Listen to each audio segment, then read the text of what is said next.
sa despising the church. At storya sa Bible ang ating pag-aaralan today na kung gaano ang tao sa Jerusalem at sa time ni Haggai, ni Prophet Haggai. Si Prophet Haggai ay nasa mga minor prophet. Ang mga major ay sina Jeremiah, si Moses. May babasahin. Okay, Nasby. So let's go to the book of Haggai. Haggai. Sa Tagalog, Ageo. So, alam ko sinend ko na sa inyo to at dito ko yung, kasi ito, conclusion dun sa despising. So, dito sa Haggai chapter 1, verse 3 to 5. I'm going to read chapter 1, verse 3 to 5. Haggai chapter 1, verse 3 to 5. So, let's read the Word of God. Sino nakakakilala kay Prophet Haggai? Wala, sa mga minor kasi siya. Sila Daniel, marami mga major, sina yan. Jeremiah, Isaiah. So, kahit ako mapabilang lang sa minor prophets. Okay, it's okay. So, Haggai, sa akin title today, sa chapter 1, verse, A Call to Build the House of the Lord. So, naalala niyo ba ito nung sinend ko sa inyo noon, Bible verse, encouragement verse. At dito sa Haggai.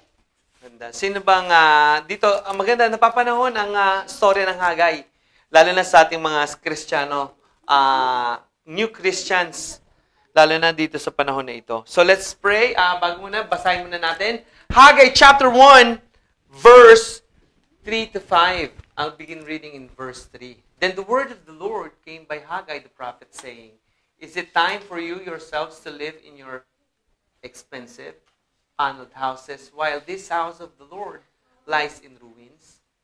Verse 5, Now therefore, thus says the Lord of hosts, consider your ways, and thoughtfully reflect on your conduct. Let's bow our head, close our eyes, and let's pray to the Lord. Father in heaven, we pray, O God, we are so grateful, thankful, O Lord God, na narito kami sa piling mo sa mga oras na ito at sandaling ito. Dalangin namin, Lord, pagpalain mo ang aming isipan, ang aming puso, ang aming spirito at ang aming kaluluwa. Dalangin namin, Lord God, na ang nangyayari noon, ngayon, at darating pa sa panahon, alam namin, Panginoon, na mauulit at mauulit, ngunit ko ang Diyos noon, ngayon, pakilanman. You are the Alpha and the Omega, the beginning and the end, the first and the last. Panginoon, dalangin namin sa oras na ito, ang aming kalagayan. Marami, Panginoon, ng mga Kristiyano ngayon na napaka-busy para sa pang-sariling kapakanan. Dalangin namin, Lord God, na magkaroon kami ng desire. Paano namin, Lord God, mabibigyan at Lord, may honor ang iyong tahanan, ang templo mo. As Lord, sa mga previous preaching and teaching, sa aming Panginoon pinag-aralan na nade-despise ang church, na parang binabaliwala ang tahanan mo. Ngunit sa oras na ito, dalangin namin, Lord, mag-strike sa puso namin ang mga, Lord, ang mga kataga at mga salita at pagtuturo mo. Dalangin namin, Panginoon, unahin namin, sabi mo sa iyong salita, but seek first the kingdom and His righteousness. And all these things shall be added unto you. Salamat, Panginoon, sa oras na ito. Pagpapala, biyaya ang mapapasa amin. Sa pangalan ni Jesus we pray. Amen. So dito, ang aking title, A Call to Build the House of the Lord. Kung bakit ito, ano ngayon na nangyari nung nag-strike ang corona? Ano sa tingin ninyo ang nangyari ngayon sa mga churches? Ang mga nagsara. So meaning to say, desolate, ruin. Nakatiwangwang ang mga churches ngayon. Kaya ang nangyayari, ang mga Kristiyano ngayon, napaka-busy na. Pero muna ng Nasby ta, di ba? Nasby. Nasby ta. Kailangan ko na Nasby. So dito, sa story dito, sa Haggai, yung time na ito, ikwento natin ang story. Wala akong mga points, pero i-explain ko sa inyo ng hanggat sa gusto ng Panginoon. At sa story sa Haggai, dito, ito yung time na yung captivity ng mga Israelite people, dito na ibalik na sila. At ang istorya, nung naibalik sila sa pagiging captive, ang nangyari, nung naibalik sila sa kanilang lugar, anong una nilang ginawa? ang ginawa ng mga tao, ang una nilang ibinild ay ang kanilang mga bahay. Kaya dito, sa storya, ang people in Jerusalem, sinabi nila na, ang sabi ng mga tao the people in Jerusalem claimed that it was not yet time to rebuild the temple. However, they did so for selfish reasons. Anong nangyari? Ang sabi ng mga tao, hindi pa panahon ng pagbibuild ng templo ng Diyos dahil because of their selfish reason. May mga kanya-kanyang mga tinatawag na pangsarili. Ngayon, ng mga tao nakita natin, kung makikita natin ang church ngayon, tiwangwang. Walang tinatawag na appeal. Pag tinignan mo ang istorya, sinabi ng Lord, nakita niyo ba yung dating templo ko? Sabi niya, in the second year of Darius the king, the Lord came by prophet Haggai, sa chapter 1, verse 1, binabasa ko, Haggai to Zerubbabel, the son of Saltiel, governor of Judah, and to Joshua, the son of Jehozadak, the high priest. Thus says the Lord, verse 2, This people says, the time has not come, even the time for the house of the Lord to be rebuilt. Kailangan na muling gawin na ang tahanan ng Diyos. Nakita ba natin ang, of course, some of you, hindi nyo pa nakita kung gaano kaganda ang, alam nyo, nung mga previous years, ang church, na may mga tinatawag na, nakikreate pa ang mga churches ng mga youth night, mga crusades, mga tinatawag discipleship programs. Nakita ba natin na ano na ang church ngayon?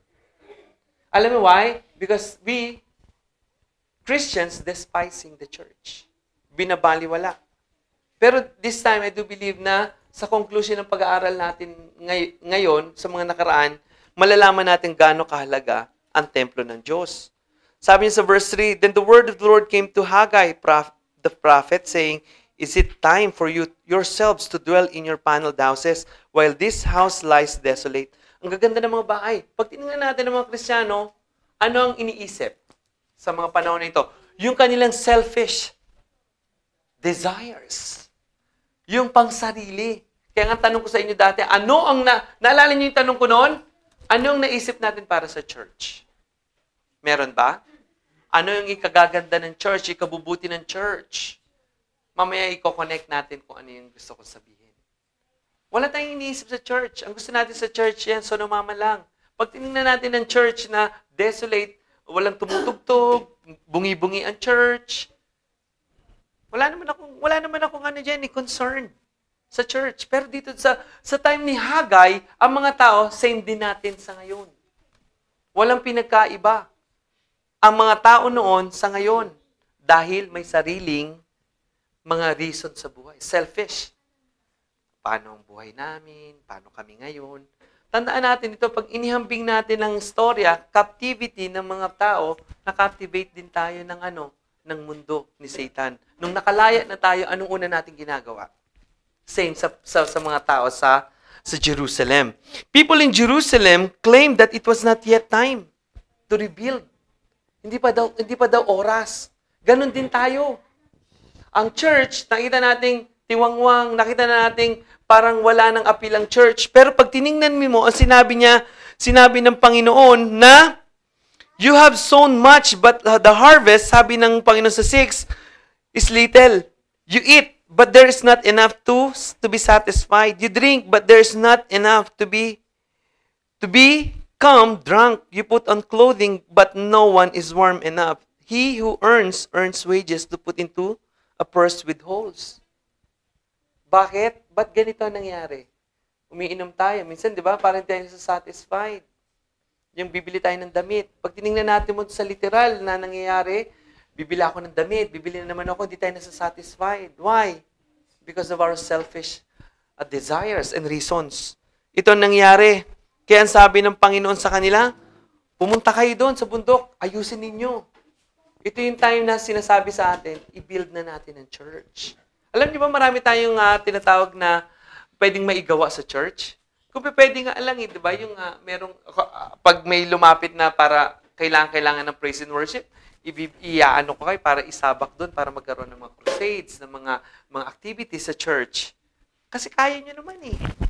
Pero ano ang nakita nyo yung church? Dati noon, ang church sa Kinsya, maraming mga churches nagpupunta, nag-gather sila. Yun ang kagandahan ng church without, wala pang corona.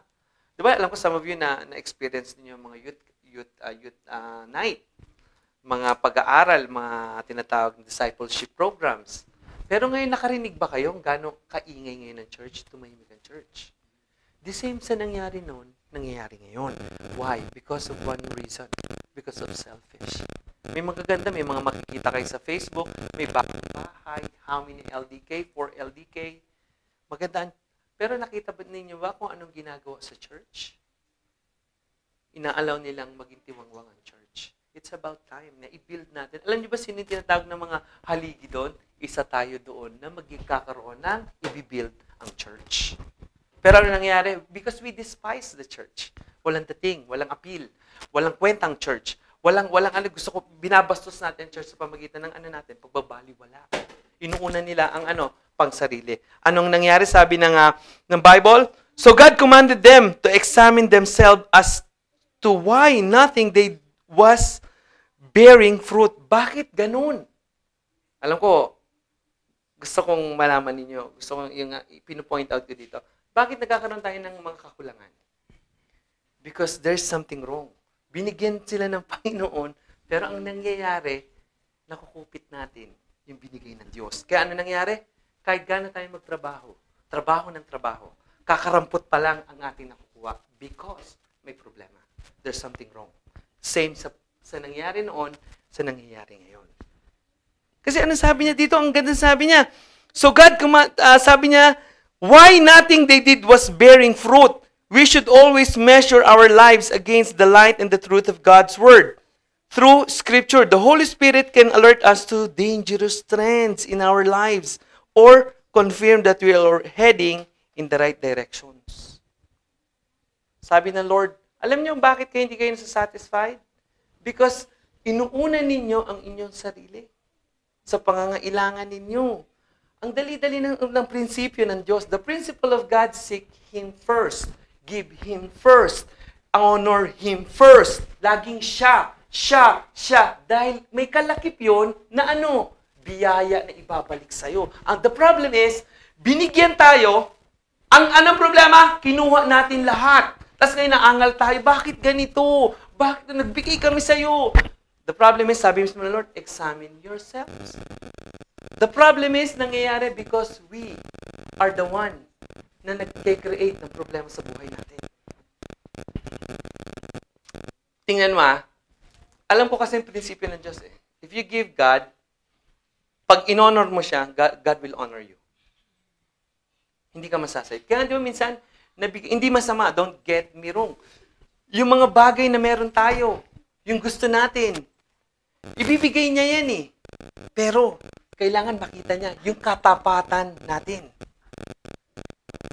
Ito nga, kulang nga yung binibigay na sweldo sa akin, pero kailangan ko pa rin ibigay kung anong para sa Diyos. Why? Alam na alam ko ang prinsipyo ng Diyos. Pag kilala mo, naalala ko yung pagtuturo kagabi. Ba't nahirapan tayo mag-obey? Ito ang sagot eh. Pero wala pa tayong na-obey kahit sa maliit na paraan. Kapag nagsimula ang pag-obey natin sa maliit, susunod-sunod yan, level by level. Ang bilis nating sumunod. Kaya tayo nahihirapan. Sabi, ba't ang hirap sumunod? Kasi wala naman tayo talaga sinunod. Sabi nga, mag-pray lang, magbasa ng Bible, hirap na hirap tayo sumunod. Tapos ngayon sabihin natin, Lord, ang hirap po mag-obey. Actually, hindi po mahirap mag-obey. Pag sanay na ang batang masipag, takot sa magulang, may pag-honor sa magulang, ang daling utusan. Tama ba? Amen po ba? Dahil alam niya eh, meron siyang takot. Ganon din ang Diyos, tinitingnan tayo bawat isa. Ang hirap, sino nahihirapan mag-obey? Nahihirapan tayo dahil kahit isa, hindi natin ino-obey ang Diyos sa maliit na bagay eh. Sa small things, nahihirapan na tayo. Kasi hindi dito, dahil bakit ano nangyari? Sabi niya, parang sa inyo, meron kayong binibigay ninyo ang kumikita kayo, pero ano sabi niya? And he who earns wages to put into purse with holes. Para daw sa buslong butas. masakit ang katotohanan. Because truth hurts. And the truth shall set us free. Gustong-gusto ko ito, alam mo yung pinag-aaralan ko nga. Sabi ko, saktong-sakto ito sa tinatawag na yung pinag-aralan natin na yung despising the church. Dinespise nila. Hinayaan muna nila yung ang church. Walang ano. Alam mo yun, yung walang, naalala ko nung first time ko talaga sa Kinsya, talagang parang bungi-bungi ang praise and worship. Ang daming tao, pero walang may nagko-commit na magtugtog. Alam niyo, nagkakaroon din tayo ng ganito. If we play our talent sa Panginoon na parang, okay na yan, ganun lang. Parang ganun din tayo. Yung parang dinidesolate natin, naruwin yung yung praise and worship. Pero kung meron naman tayong magagawa, bakit hindi? Pero we allow. Ako pag nakakakita ka, yan din ang turo ko na naalala ko, sabi niya, pag may maliit na church, tulungan mo. Hanggang ngayon, tumutulong pa rin. Ganun tayo dapat.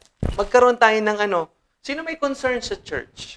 Di ba sinisira natin ng church sa pamagitan ng mga pagsasabi ng mga bagay about sa mga kapatiran. We destroy the church.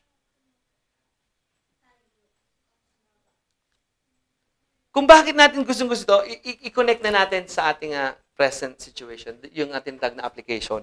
Sabi ni Lord that time, nung pagkatapos ng captivity, binalik sila ng Panginoon sa tamang nilang place, at ang nangyari, nung binalik na sila, supposedly, nakita na nila yung church, walang tinatawag na, walang nagbi-build ng church ng Panginoon. Pero ano nangyari? Nag-build sila sa pang-sarili nilang church. Ang kanilang bahay. Marami ngayon. Maraming tao, hindi natin magawa yung para sa Panginoon. Hindi masama ang bumili ng pangsarili. Pero kailangan unahin muna natin ang Panginoon.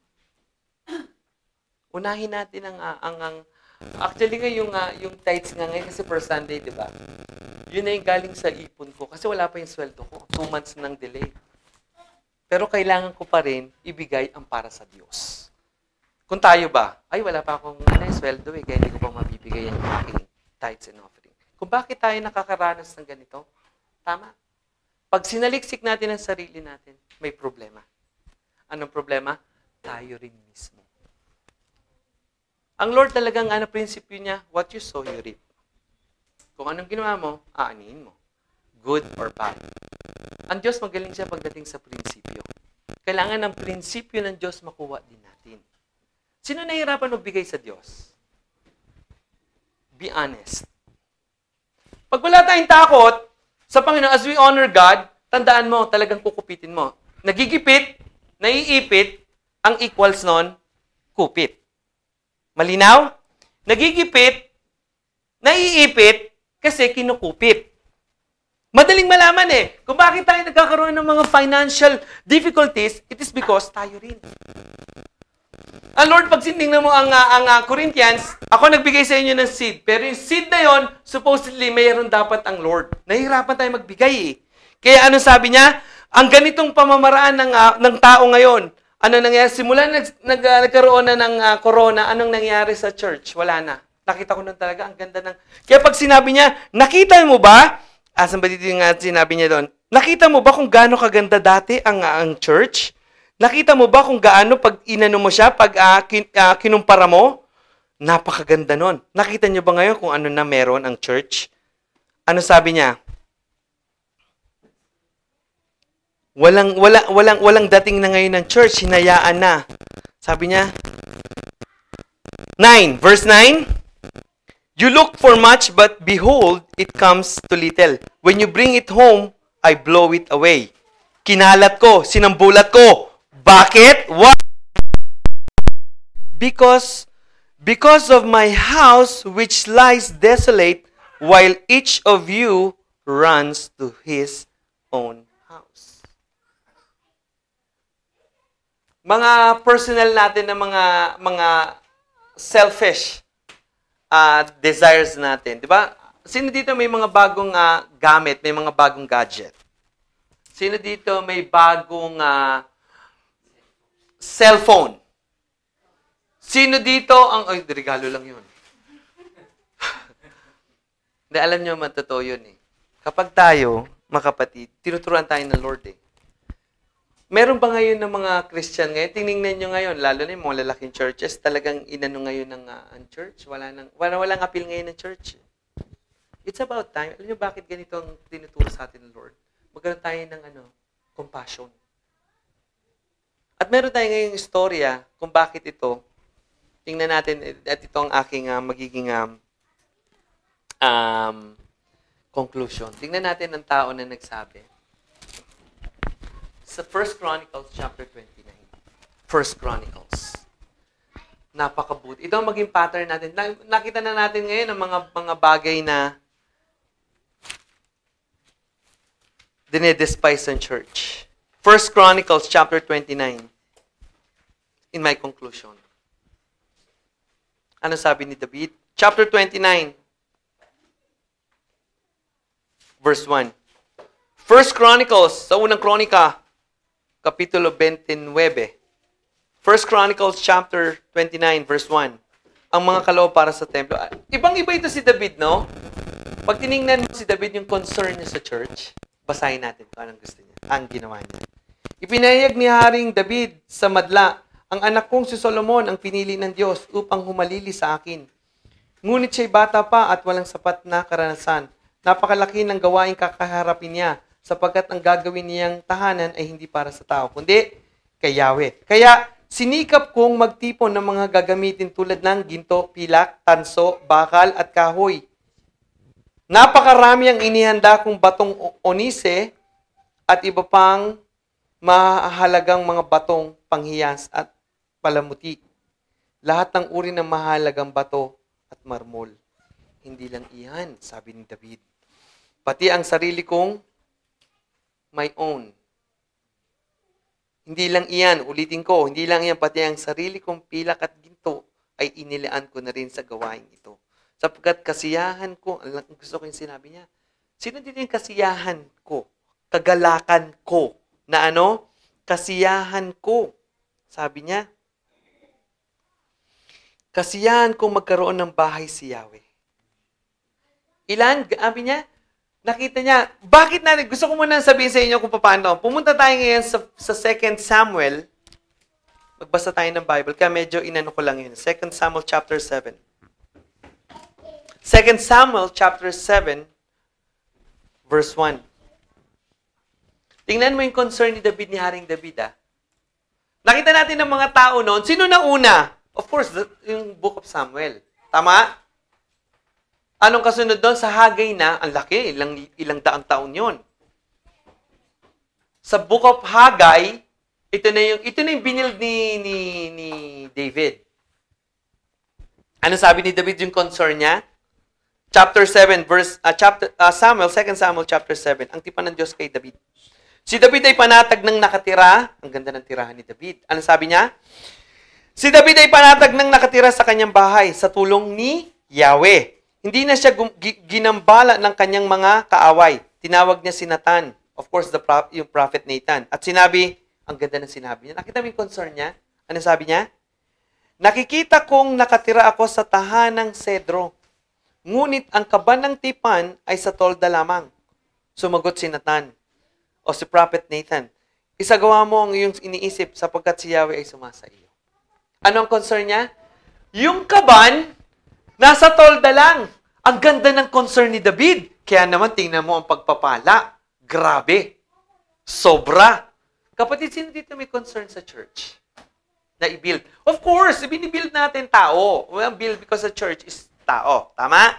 Pero si David, sabi niya, ang ganda ng concern niya. Pero doon sa Hagay, yung sa mga tao sa Jerusalem, ayun, inuna ang sariling bahay. Yung kanilang selfish desire. Inuna. Pero si David, ang sabi niya, ang ganda ng bahay ko, pero ang tolda, ang kaba nasa tolda lang. Ang iba sa atin, ganun lang, Yung church parang kulang-kulang. Hayaan mo lang. Okay lang yan. Ang church parang lumiliit ng fund. Well, hindi tayo makabili ng church. Hayaan mo lang. Kunahin natin sa sarili natin.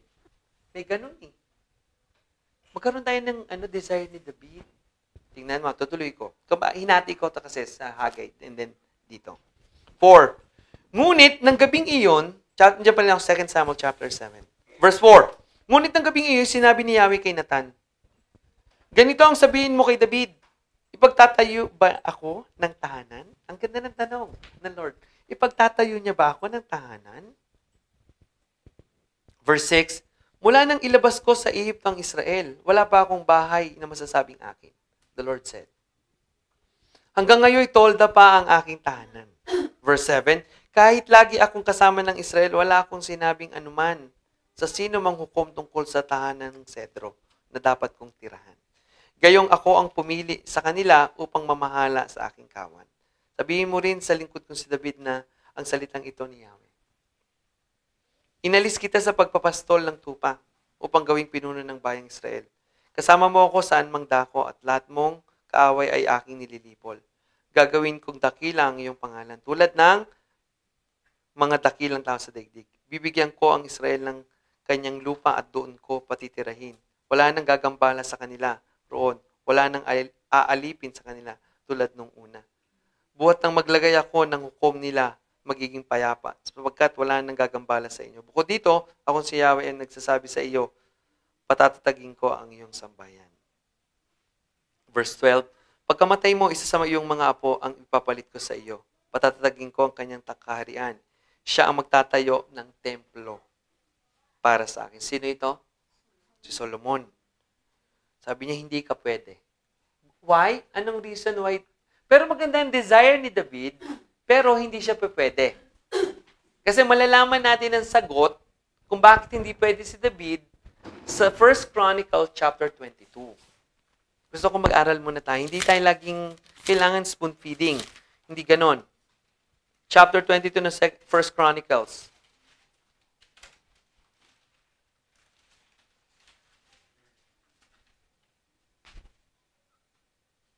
Verse 6. 22, verse 6. Ganda. Sana, alam mo yun, pwede ring, I pray na yung anak ko magtuloy din ng ganito, no? Hindi ko na itayo ang church ng Lord, pero darating ang panahon. Hindi ko man anak, apo ko, magtatayo ng church. Verse 6, bago siya namatay, ipinatawag niya si Solomon at sinabi, ipagtatayo mo ng templo si Yahweh, ang Diyos ng Israel. Matagal ko nang binalak na gawin iyan upang parangalan ang kanyang pangalan. Verse 8, ngunit sinaway niya ako. Ito na yung reason. Ngunit sinaway niya ako. Sa 8, malalaman natin kung ano yung reason. Ngunit sinaway niya ako, sinabi niya sa akin na marami akong nautang na buhay sa mahabang panahon ng aking pakikidigma. Kaya ayaw niyang ako ang magtayo ng templo para sa kanya.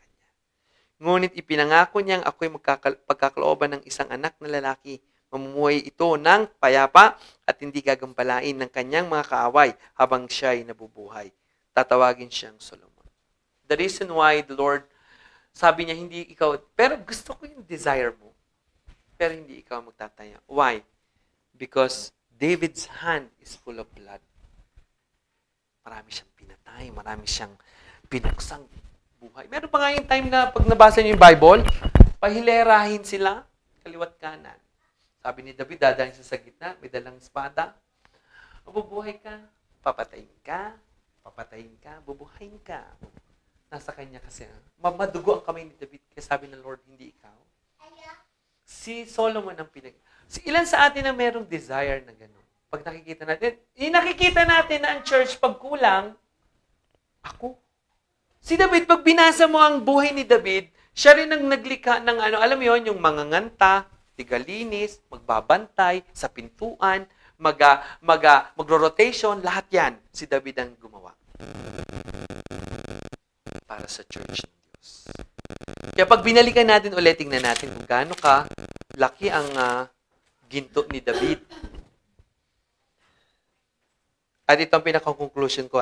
Inano ko lang, sinamon up ko lang yung mga tinatawag na infacts or facts na tinatawag. Anong sabi niya? Verse 29, 1 Chronicles 29. Ang ganda talaga ng ni David pagdating sa church, no? Yung desire niya. Alam, pag binabasa ko to, na-inspired ako. Pero ngayon, ang mga Christian ngayon, napaka-busy. Busy saan? Sa kingdom? Hindi. Sarili nilang kingdom.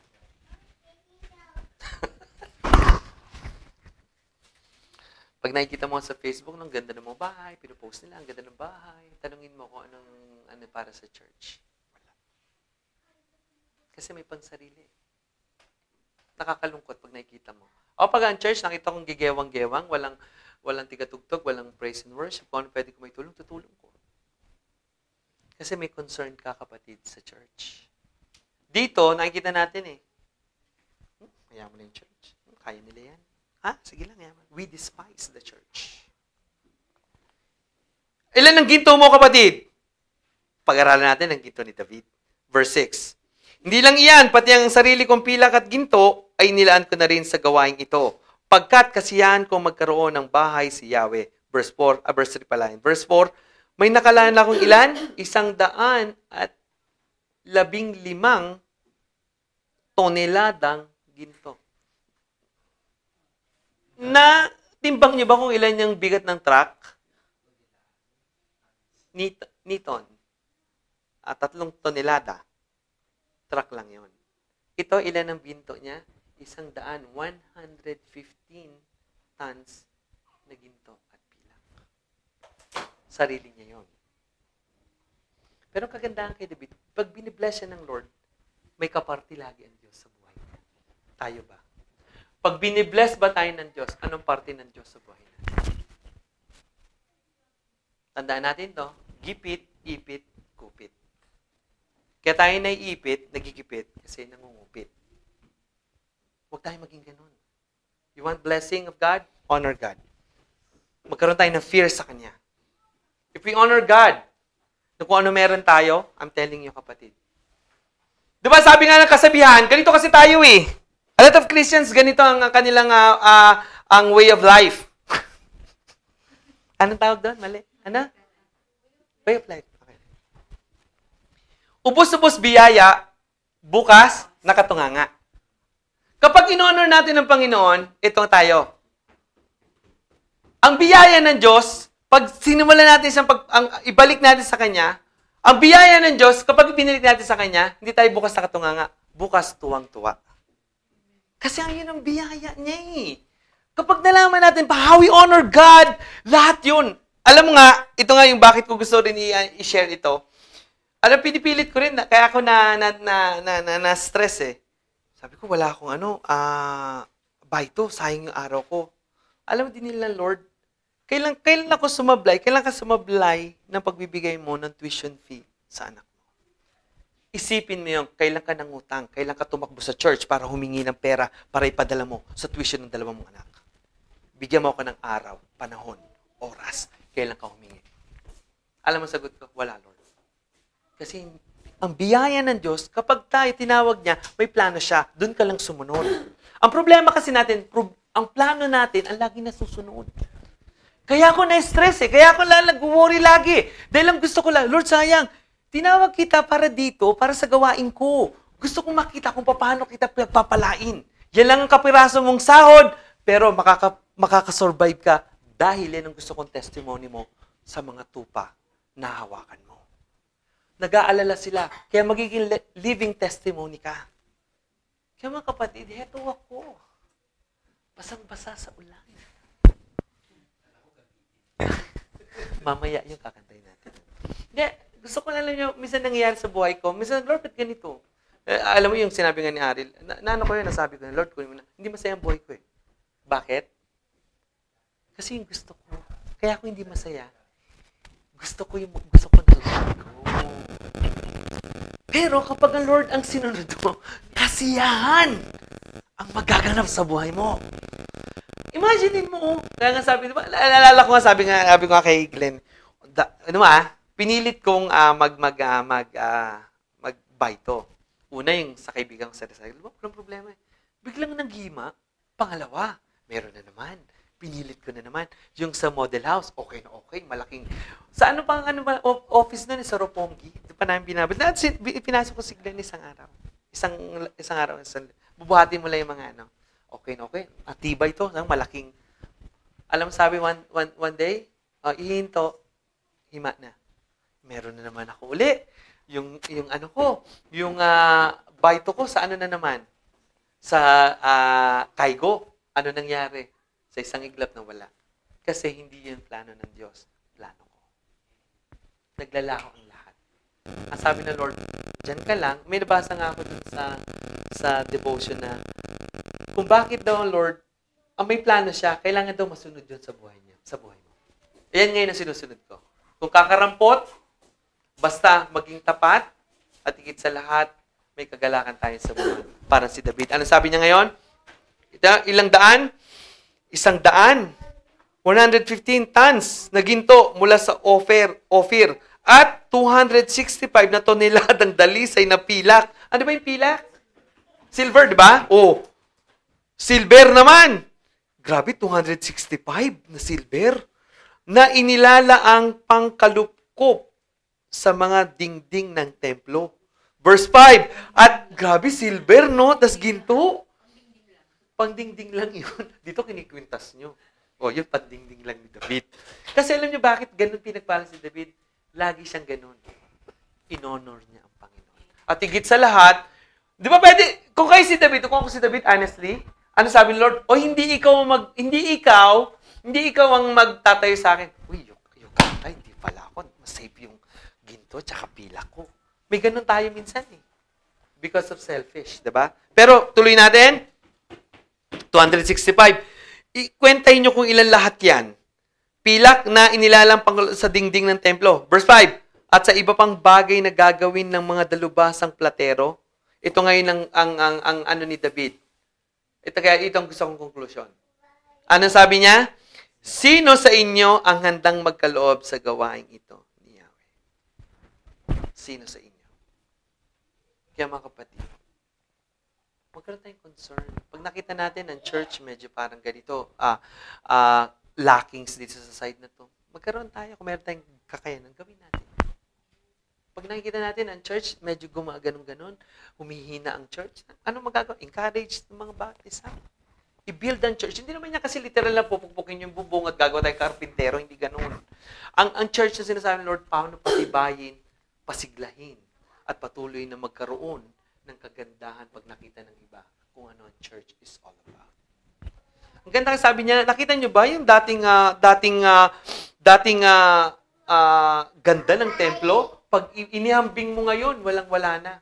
Di ba nakita natin, diba dati makikita mo, pag tinignan mo ang isang bagay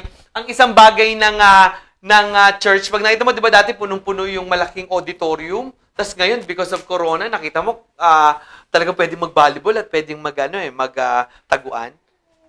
Something is, yung naruruwin na ang church. Kaya kapatid, kung makikita na natin na ganito, it's about time. Sino daw? Sabi ni David, sino ang handa sa ganitong gawain? To build. Kaya ang pamagat, a call to build the house of the Lord. If we despise the church, dinidestroy natin ang bahay ng church, ng Lord. But if mayroon natin, sino ang builder dito? Are you a builder of the church, the house of God? O tayo yung destroyer ng house ng Diyos? Kaya it's about time. Hindi masama yung meron tayong bago. Huwag mo lang kakalimutan ng Diyos unahin. Bilin mo na ang mundo. Unahin mo lang muna ang Diyos. Gawin mo na lahat na maganda yung damit mo. Unahin mo ang Diyos.